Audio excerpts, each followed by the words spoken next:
slate. Not the ideal slate for me yesterday. I didn't get there. I actually thought I liked some of the plays I made early on, and was looking good, but then just couldn't quite get there. Last game didn't quite go the way I wanted. I had a little too much Shea, so that was my problem. Cheats, how did you do? And then we'll jump into tonight. Yeah, I did not do well either. I had a little too much Shea as well, and didn't really play too much Embiid, so that is not a recipe for goodness. That Suns game made it to overtime. That might have helped a little bit, but I don't think it would have helped that much. Yeah, that one hurt me a little bit, but I don't think enough to where it was going to make any significant difference. All right, let's get into today. We'll pull up your screen and we'll go game by game here. We got a nice 9 gamer. This is a first big slate I feel like we've had in a little while, and we've got also a ton of big tournaments out there. So a lot of stuff. Yeah, my plan is to go live tonight. We'll just see. I'm going to be going out to dinner, but I should be back. Let me see what the schedule looks like. Yeah, maybe I'll go live at like 10 o'clock or something like that. I'll see how it goes. I'll see how it goes. Okay. Yeah, and mine obviously depends on some other stuff. But I'll be there if I can. I would love to. Yeah, Wednesday, and we could do talk a little golf as well. All that stuff. When's the next 2,500? I got my seat. I'm ready to fire it. I think it's probably in the next week or two. Okay. Is my guess. It seems to be when they've been doing it. But all right, so let's get into it. Let's talk about I guess first up, Minnesota, Detroit. Yeah, sounds like a kind of a gruesome game. But I'm getting. Well, first of all, in the context of the slate, I actually am seeing. I was about to say I'm seeing some decent point per dollar plays under 6K, but I lied. I'm really not. We'll get to them a little bit later. But again, it's going to be a slate that's kind of like starved for value. But I do see some good projections out of the mid-rangers today. So if I had to guess, I would say that's where I end up going on the overall slate. Yeah. But listen, things can change and whatever. And right off the bat, I have Cat and Edwards that both look pretty reasonable. Now, Edwards is questionable on my board here, and it does definitely seem like a game that you might be inclined to take off if you had to take one off. But we'll have to obviously keep an eye on that. But I think both of them look pretty good. I mean, they both look pretty very very reasonable. Gobert just kind of looks okay, and Detroit, I'm really not getting too much of anything. So, I mean, there's an amount of blowout risk like throughout this slate, if you want to know the truth. Yeah. But those both, they both have good matchups. They both project well, and mid-range might be where you have to go. So, I'm going to start off with Cat and Edwards as good plays. Yeah, I have it ranked Cat. Edwards, Gobert, then Cat. I like Gobert a little bit here too. Just I feel like people don't, playing against Detroit, it's a good rebounding matchup. But I think that Edwards or Cat certainly make a little bit more sense when you look for total upside. Although I don't think that Gobert is without it in this matchup. Those are pretty much it for me for the whole game. I can't get to anything on Detroit, but I do think Edwards and Towns and one of those three. I probably end up making a decent portion of my lineups. Oh wait, is this a real thing, or is this a joke? Warriors Jazz postponed. That's not even on this slate, right? Is the unfortunate medical situation concerning assistant? No, they're supposed to play tonight. Oh wait, that is on this slate. I'm sorry. Let's Warriors Jazz. That's not even a game today though. Oh wait, no, it is Warriors Jazz. I thought it was Warriors. Oh wow, that is real. Wow. Oh shoot. Why don't you catch me up? What are you talking about? read the chat. Oh, let me see. I didn't have it up. That's really wild. I haven't seen that. I hope you guys. Unfortunate medical situation concerning assistant coach Dejan Milovic. Oh, I missed that. Okay, well, thanks, guys. I appreciate that. That's obviously significant. So we're gonna treat it as if that game is not playing for right now. I've never seen that before. I hope he's okay, but I don't know what his medical situation even is. I didn't know anything about this. All right. Well, I guess for right now we just move on going game by game, and then maybe even by the time we get there, we'll have some more answers. That's unfortunate though. for multiple reasons. All right. So next up is Boston, San Antonio, right? Yep. All right. Do you have anything that you love here? I'm having a little trouble with this one. No. I'm seeing Drew Holiday 6,100. Again, this is the range that I'm probably going to be getting towards. So if he looks decent, and Jaylen Brown at 8K, and Tatum looks reasonable enough, but I just like better. I think I have better options than him. We'll get to one later as far as that price goes, but I definitely think that Drew is very reasonable. San Antonio, as usual, it would be nice if we can get more than 25 minutes out of Wembanyama, but although he can do it, I just not inclined to try it. Sohan is, again, doesn't project all that great, but 54, and usually though 5,400 is that price tag that you just kind of have to eat, whatever. Mm-hmm. But I don't know if you could get good values out of some of these mid rangers. Maybe you don't have to do that. I'm gonna characterize Sohan as kind of okay for now, and we'll look at it a little more later. That's pretty much all I have. Yeah, it's the natural feeling is that this game would be a monster blowout concern, obviously, as well. It won't affect guys like Wemby's minutes; they'll be the same. But in case it stays close, all of the San Antonio guys seem a little bit too cheap for the situation. The guys who I think are interesting for value are Dominic Barlow or Julius Champagnie. I wouldn't mind taking some shots there, especially if you do play the blowout angle. I think both of those guys are kind of interesting. Champagnie's been starting, but not playing a ton of minutes, but he could get some extra run with a potential blowout. Barlow's been getting pretty consistent run as well, and basically been around 20 fantasy points or more most of his games. So I think that Barlow and Champagnie are probably my most interesting ones here, and it's really just because we're starved for value, and both those guys I could see squeaking by at 5.5x and getting us enough of us home. So definitely am open to that, and I have nothing on Boston that quite makes sense. Although I like that they've priced these guys down to where I'm going to be able to play them a lot more in matchups I like. Well, it's a great matchup, so I guess if it stays close, I mean, the Boston guys actually project really well. Derek White, Drew Holiday, even Tatum and Brown look pretty good. It's just a matter of picking one, and the good news is they all three, White, Holiday, and Porzingis all have quite Q tags on them. So my guess is that one of those guys sits, and we probably end up doing something with Boston by the end of the day. But been wrong before. I don't see why though they would all play with Q tags against in this matchup. So I would go out on a limb and say that one of those guys is very possibly going to sit. That's just my 2 cents.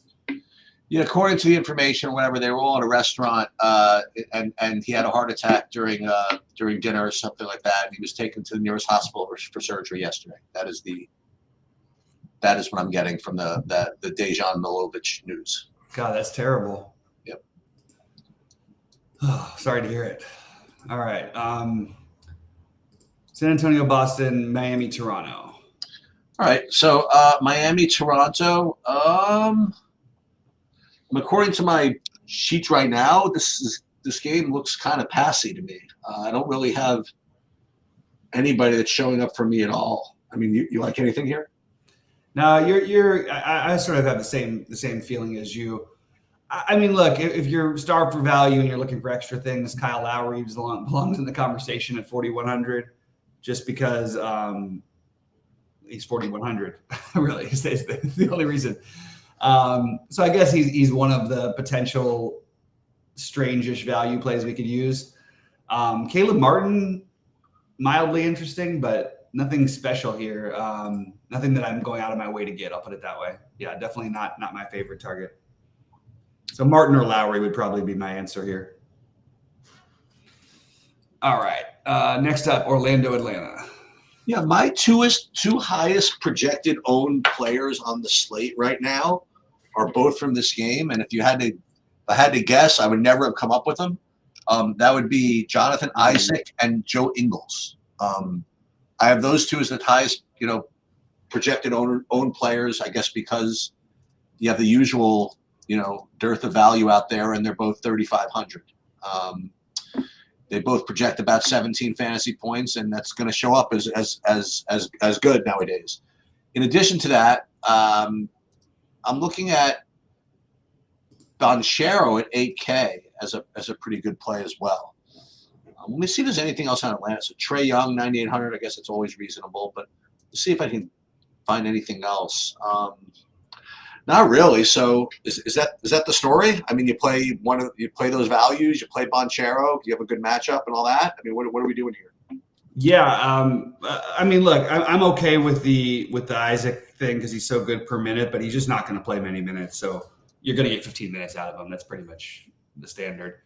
I would like to do a lot more in this game, and I need to figure out what it is because without Wagner, and you do have Fultz back now, but like I think without Wagner, I think Paolo is a really, really good play. I know it's a little bit pricey, and he's going to be low owned because of it. I think that you do the Batatse and well, that's the thing is where is my other Wagner? Am I missing something here? Oh, Mo Wagner is out too? Well, I guess Batatse and Banchero right off the bat. I think Batatse is actually a very strong play. And I didn't realize that actually does solidify a little bit of a better chance for Isaac with Mo Wagner. I don't know. He's just a projected DNP CD because I don't see him as even out. I just see him with no projection. That's a little weird. They did play Okiki a lot of more minutes in the last game. Or I believe it was that one or the game before. Let me just double check that because, he played 25 minutes. I mean, nothing crazy, but again, another potential thinnish value play to use. I guess if I had to just prioritize, I would go Batatse, Isaac, and then Banchero. But Banchero, I would like to get to it. Just he costs a lot. And then I actually think Cole Anthony and Caleb Houston are in play, but especially Cole Anthony for me. So I have a lot of interest in this side of the Orlando side of this. I don't have any interest in the Atlanta side particularly. If I had to pick anybody, it would probably be, I guess, a Kongwu at 4,600, and again, just because he's a value. But I like the Isaac, Banchero, and Batatse and Cole Anthony quite a bit. All right, moving on. That's weird. So Mo Wagner was a DNP CD last game, and the game before he played. It's weird. It's going to be hard to project that one. I really am curious. I'm going to be a little digging on the Mo Wagner stuff before later. All right, what do you got? You got Milwaukee, Cleveland? Yeah, I got Donovan Mitchell is what I got. Why not go right back to him? 9,600 if you can get there. I'll tell you, it's easier to get there than to get to some of the Luka, for example, or even the Giannis or Anthony Davis or whatever. I think it's a good spot for him. He projects well. He doesn't have that high ownership, and he always has a ceiling. Big game for them. I don't know. I think Donovan Mitchell's somebody really should almost, if you can afford it, I really want to start with him. So I like that. And sure, Giannis looks like a good play as well. I mean, I think one of these two guys, and it's going to be hard to afford both of them. Well, that would be fun if you could do it. What else do I have from here? Just those two, really. I'm not really getting to much anybody else. Yeah, you've got a bunch of, again, just like thin value in addition to that. But I agree with you. If you could start somewhere with a spend up, I think Mitchell's a really good place to start. So I would like to prioritize that one for sure. I think Max Struss is my next most interesting one, just because I think the three-point shooting against we know Milwaukee with their drop coverage allows more three-point shots. Struss maybe has a game like Grayson Allen did last night and makes 9 threes because he can really do it. He actually is more creative too. So both Struss and LeVert I have as sort of like secondary options here. Really, it's just Mitchell that I'm getting to as a priority. But I would love to play Giannis on the other side, mostly just because I feel like 11K is just too cheap. But it's not like some sort of a great matchup or anything, but I don't mind if I can get to a little bit of Giannis. I don't think I'd get to Lillard, but like in other matchups, I probably would at 8,600 here. But I think Giannis is the way I'm going if I'm picking anybody from Milwaukee. I think Mitchell is probably my favorite spend up on the slate. All right, now we got the Houston game. Yeah, I mean it's early, but believe it or not, I have Sengun as the top point per dollar play on the slate, like overall. And it's good enough for me. You know, I don't know. I mean, yeah, it's not the fastest matchup in the world, but I mean, who cares? I like him a lot. What else from Houston? I mean, not much. Let me see the Knicks. I guess Brunson would be my favorite, but I'll go. I mean, this is if you're going to play mid range, it doesn't get more mid range than this, you know. So I like Sengun a lot here. I like him a lot too. I'm a little wary of why. I don't exactly understand the ownership's coming from exactly. He's been the worst he's been all season lately. Hasn't really put up a game in a while, anywhere near 50. Just been very, very adequate, which is fair enough at this price, I guess. But I was a little surprised when I saw the projections liked him and that he was going to be as popular as he was. I am going to go back to Jalen Green. Ooh, there you go. He's unfortunately, I think he ends up really popular as well today, which means I probably end up fading him because that's my rule with him, is I just don't need to play him at chalk ever. They've been giving some minutes here to both Amen Thompson and Cam Whitmore, and I'm just wondering if there's anything we can do with this, because Cam Whitmore has a high range of outcomes. I think that night that we all played him and that I had him as my priority, I think he had like 20 fantasy points, which was unfortunate. But he put up 26 in the last game, 35 the game before, and that's with Brooks back. I'm certainly okay to take a shot on the Whitmore, probably more than Thompson, but I think both of them are in play because both these guys can like 9x these prices. Well, especially Thompson can 9x this. Well, they both have. So I would put Thompson or Whitmore, and especially because you get a little extra time because the game starts a little bit later. It's a little bit later. I mean, it's not in the first lock or whatever. I think Thompson or Whitmore is definitely interesting for me. I think Whitmore is the preferred one, the more obvious one. But I wouldn't mind I just want to get overweight on these young guys who are starting to trend in the right direction. And like Deshaun Tate's role has basically gone away for them because those minutes have gone to Whitmore. So even with Brooks back, I think all those guys are interesting. And even Brooks at 4,800 with the minutes is probably another guy we should consider. So all of these fringy plays from Houston are showing up for me a little bit. I think they're kind of interesting. I didn't get to much on your Knicks side, and I probably am not going to, but I'll revisit it a little bit later because I thought I would like to do something because I have some interest in the Houston side, but not a lot standing out for me for the Knicks right now, to be honest with you.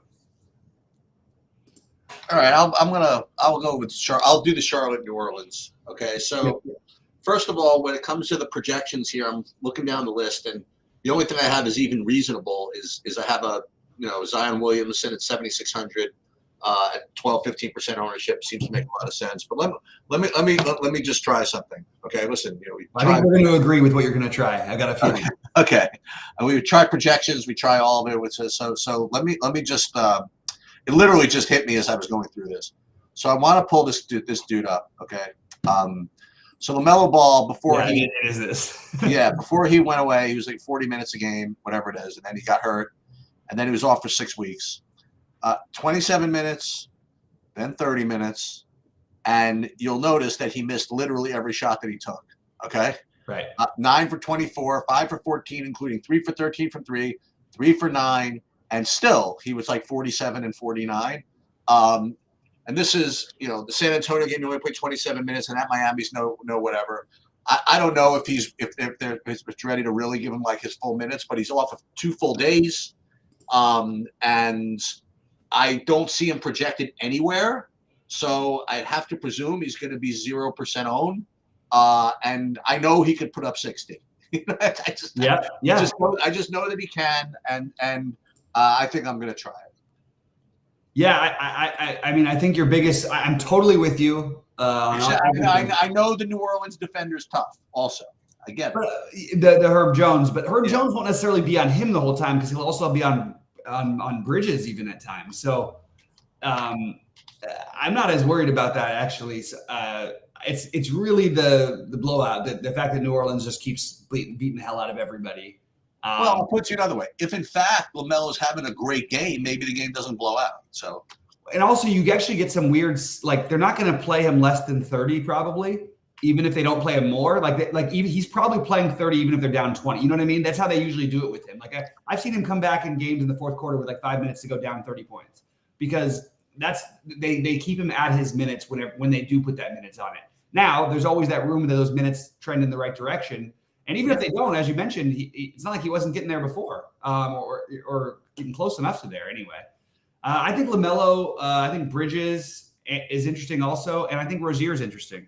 I think all of them, you just have to tell yourself that the game stays close. And if it does, you could be really getting way up on the field by playing these guys. So I'm kind of into this idea, Sheets. I mean, I currently right now have LaMelo Ball projected for 41 fantasy points at 9,100 and projected ownership of 0.4%.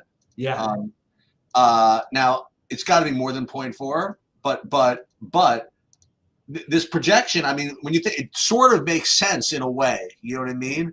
If he's only going to play with, well, they're projecting for 32 minutes, but listen, New Orleans is, like you said, New Orleans has been tough, and doesn't have full minutes yet. So I kind of hope this projection kind of stays here. Yeah. and because I just know that there's upside from this, so. I like that. I don't know, but I know there's upside from this. I mean, there's a lot of upside from this. Yeah, and there are plenty of places, and we'll talk about that in a minute, but that you can get a little, you can do other things if you don't feel comfortable with it at 8 Eastern or later. But it's very likely. I mean, look, it's most likely the Pelicans blow them out. I'm actually surprised it's only 11.5. But you can't just play that way. And by the way, blowouts don't necessarily mean there's not production. Like blowout is it's a term we use like way too loosely, including myself. Like, what is a blowout? Like if you're within 20 in an NBA game, your guys are going to be on the court. So we talked about this with Lillard, right? Like when Lillard was amassing all his fantasy points, was always when his team was down 9, like always, always. They're going to stay out there, and he's literally going to have 100% usage rate. It's the 20. I just think that's what you got to do. Like you got to just and look, if you really believe this game's going to blow out and it's not worth looking at, since no one else is going to look at it anyway, absolutely just you have the easiest option in the world. Just bet the Pelicans. Just bet on the Pelicans minus 10.5. That's fine. Right. Or 11.5. If you're sure it's a blowout, absolutely go and bet this game. Well, I had this conversation with remember I told you I spoke to that dude, the content guy the other day. I don't want to say who it was because I don't know if he wanted to. I was talking to people, whatever. But and I was going over some of the ideas that I had for DFS in general. It's just stuff that just hasn't come up yet. People haven't done yet. This is what I said right from the beginning when I first met you. Was I still not even before sports betting was legal everywhere. Now that it is, or getting there, is to be able to put it all together. Like if you have an opinion on a game, is it best to do the DFS side, or is it best to do the sports betting side? Is it best to do the prop side, whatever it is? And likewise, when you think of hedging and things like that, like sometimes, like listen, you play DFS, you play like an MMA slate, you know that someone from this one fight's going to get there. You'll play 50% one, 50% the other. You don't care if one gets a 0 because the other one will make up for it. And even in the NBA, you're like, okay, I want to play. It's either going to be this guy or that guy, But one thing that people haven't really perfected yet, or even talked about, is how to use the sports betting market to create those types of hedges. Like you said, like if you want to play LaMelo, you could play X amount LaMelo with X amount of Pelicans minus 10.5. Right.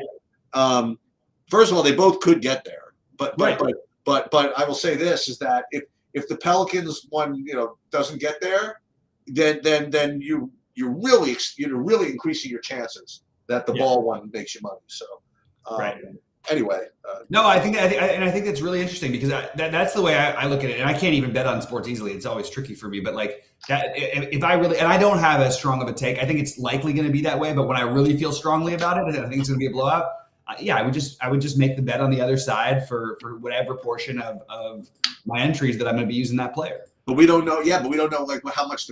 But you can figure that out because can I tell you one of the other things I've been doing? And you think about how much money I've spent doing this. I don't even know if it's been profitable or not. But you play a DFS sport like tennis, okay, where we're in MMA, but let's use tennis as an example where it's literally all in front of you. You know, like you have your 6 players, and then you know what you need, like really, really directly. Like it's not like the NBA where you need this, and this can't happen. You know what I mean? Like tennis, it's all in front of you. Like I need this to happen.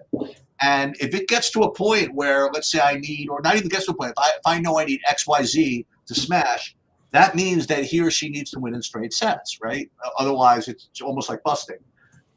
So what I will do sometimes, if they win the first set, I will just bet on the other player to win set 2.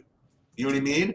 And I don't know if it's a good line or if it's a bad line, but I know that I'm hedging against what would what I need to happen in my DFS lineups, and being able to bet all this stuff live and all these different variations. I mean, there's plenty of ways to lose money. I mean, plenty of ways to invest properly. So that could be the next frontier, is how to put all of this stuff together. Nonetheless, yeah, absolutely, I agree. Dallas at Lakers. Well, this is probably the final now, right? Final game. No way that Luka sits, right? I mean, you wouldn't think so. Sorry about this. My little Roomba is going nuts. Yeah, you wouldn't think so. Yeah. So the guy I have from this game, Davis I have as a really good play at 10K, but fitting the mid-range builds. I mean, this is a guy I don't play all too often, but D'Angelo Russell at 6K certainly fits, and which is why he's showing up 20-25% ownership. So there's that. I think with all the Dallas guys healthy enough, I'm probably off of all of them. I'm not.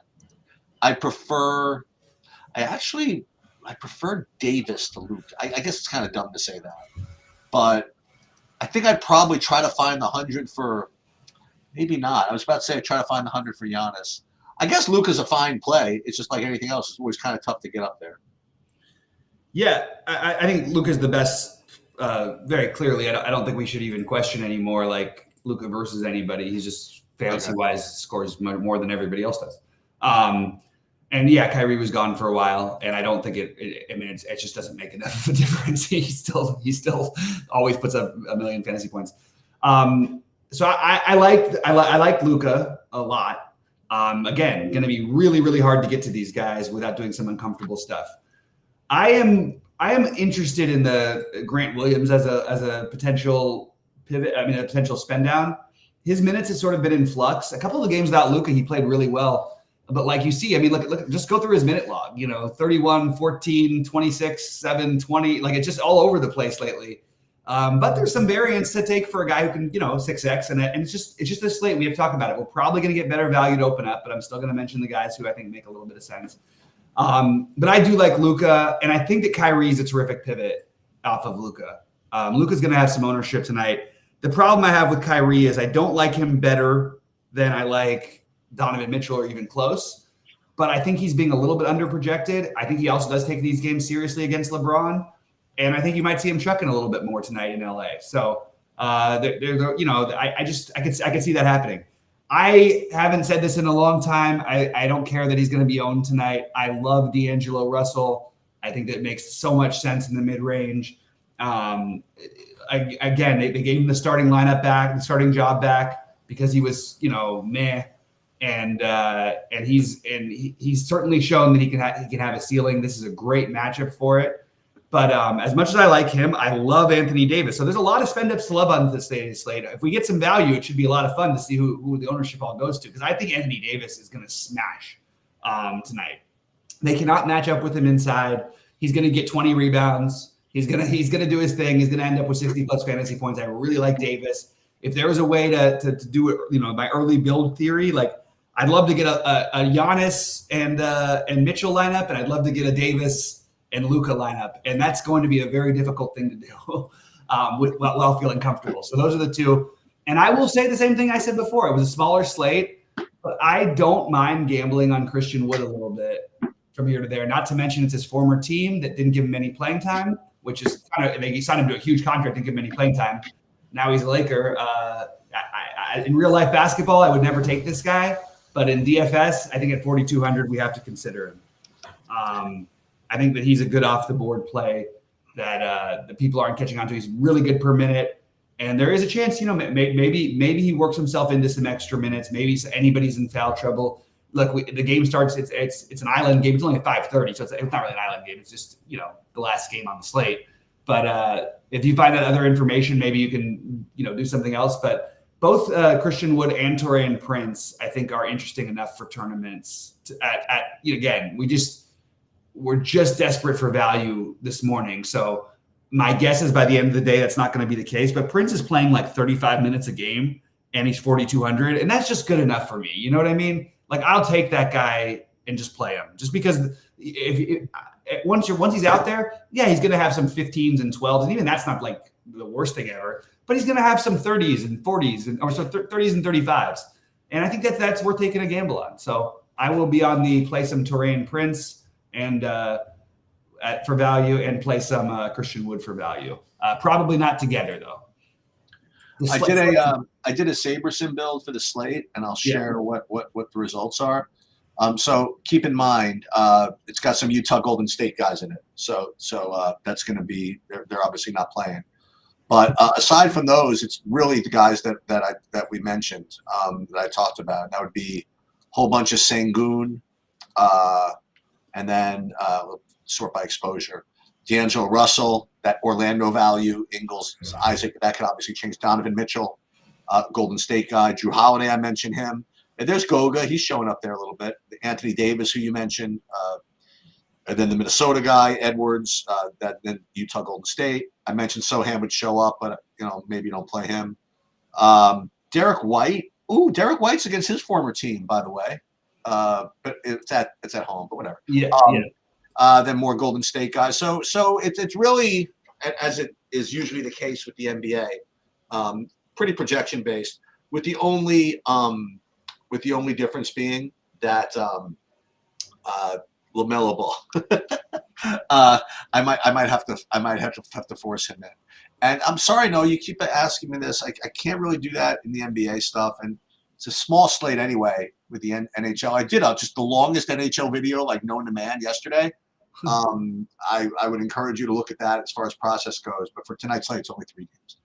All right, anything else?